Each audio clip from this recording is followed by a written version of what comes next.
جاتی، یہ وہ جگہ تو ہے نا جہاں حضور کا ہاتھ ہوتا ہے۔ تو آپ بالکل یہ یقین جانیں حضور کے بغیر دین کسی چیز کا نام نہیں۔ اللہ نہیں ہمیں نظر آیا، نہ ملنا ہے۔ اقبال کی بات پر اب میں ختم کروں، کہتا ہے خدا اندر قیاس ماں نہ گنجد، جتنا جی چاہے عقل کو دوڑالو، خدا عقل میں نہیں آئے گا، وہ اس سے بالا ہے، کوئی عقل مند اس کو نہیں سمجھ سکا، نہ فرشتے، نہ کوئی، سب ہار گئے۔ جو سمجھ میں آ گیا وہ اللہ۔ خدا اندر قیاس ماں نہ گنجد، چھوڑ، خدا نہیں ملے گا، تو اب کیا کر پھر؟ بھائی کوئی راستہ تو چاہیے۔ شناسورا کے گوید ماں رفراق، خدا کی بجائے اس کو پہچان لے اور اس کا دامن پکڑ لے، جس نے ساری عمر بات کرنے کے بعد بھی یہ کہا اللہ میں تیری بات کا حق نہیں ادا کرتا۔ یہ حضور پاک کا کہتا ہے نبی کو پہچان لے، اس کو پکڑ لے، اللہ دور کی بات، اللہ نہیں بس نبی۔ تو اللہ نصیب کرے، آپ سب خوش قسمت ہیں، میں تو آپ کا ادنا ساتھی ہوں۔ اور اس لیے کہ میں اس بڑھاپے میں جب دیکھتا ہوں کہ اللہ نے بچے کی وجہ سے مجھے موقع دے دیا، 6 مرتبہ پہلے بھی الحمدللہ گیا ہوں، مگر اب جب دیکھتا ہوں کہ بیمار ہوں، 2 مرتبہ ہارٹ اٹیک ہوا، مگر اللہ کی مدد ایسی ہے کہ میں جب وہاں گیا ہوں، جب بھی بیماری کے بعد بھی میرے ساتھی بڑے بڑے پیچھے رہ گئے، صفا مروہ میں طواف میں ایسے ٹکر لگاتا رہا جیسے ہرن ہوتا۔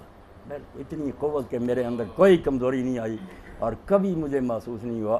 بڑے حجر اسود تک اس طرح پہنچے پورے رش کے اندر کہ لوگ حیران ہوتے تھے یہ بابا مر جائے، نہیں وہ رہ جاتے تھے کھڑے پہنچ۔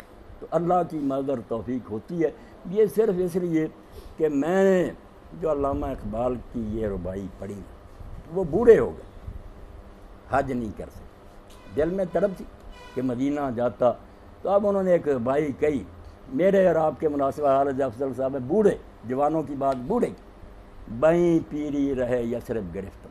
اپنے خیال میں اب کہتے ہیں کہ میں اس بڑھاپے میں اب یثرب کی طرف جا رہا ہوں۔ فرض کیا کہ میں اونٹ پر سوار ہوں، اس وقت اونٹوں کا سفر تھا نا مکہ سے مدینہ، کہ مکہ کی طرف مدینہ کی طرف جا رہا ہوں، اپنے آپ کے بارے میں سوچ رہا، بہیں پیری رہے یثرب گرفتم، اس بڑھاپے میں مدینہ منورہ کو جا رہا ہوں، ثنا خاز سرور عاشقانہ، اور رستے میں درود پڑھتا جاتا ہوں پورے عشق کے ساتھ کہ اللہ کے رسول میں تیرے پاس آ رہا ہوں۔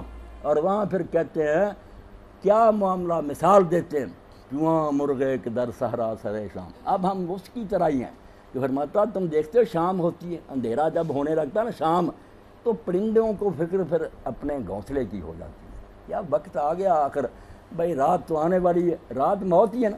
تو کہتے ہیں پھر دیکھتا وہاں مرغے کے در صحرا سرے شام، جیسے پرندہ صحرا میں جب شام ہونے کا وقت آتا ہے، کشاید پر بفکر آشیانہ، پھر وہ پر کھول لیتا ہے اور کہتا اب گھونسلے کی طرف اڑوں۔ ہمارا اصل گھونسلہ تو مدینہ ہی، حضور نے فرمایا مکی میں جو دفن ہو گیا مدینے میں رہا اور یہاں مرا، کنت لہ شفیعا و شہیدا یوم القیامہ۔ اب میرے ذمہ حضور نے کہا آ گیا کہ یہاں کے دکھ اٹھائے، غریبی میں گزارا کیا، مدینہ نہیں چھوڑا، میں دن قیامت کے اس لیے سفارشی ہوں گا، اس کے لیے گواہی دوں گا اور اس کو بخشا کر چھوڑوں گا۔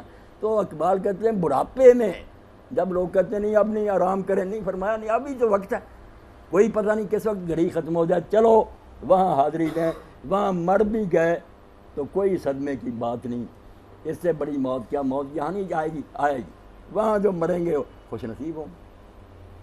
تو بات جو ہوئی اللہ تعالیٰ قبول فرمائے، آپ اور مجھ کو اللہ شوق اپنے اندر ضرور بڑھائیں، بس ایسے ہی ہو جائے کہ جیسا پیاسا پانی کی طرف دوڑتا نا، آپ مکے مدینے کے لیے ایسا شوق اب سے پیدا کریں، بس سب کو کہیں بھائی بس رخصت اب اللہ کے حوالے، بچوں آئیں گے تو دیکھا جائے گا، فکر نہ کریں، ہم جہاں جا رہے ہیں اس سے پیاری کوئی جگہ نہیں۔ وآخر دعوانا الحمدللہ رب العالمین، وصلی اللہ تعالی علی خیر خلقہ محمد و آلہ و صحبہ اجمعین۔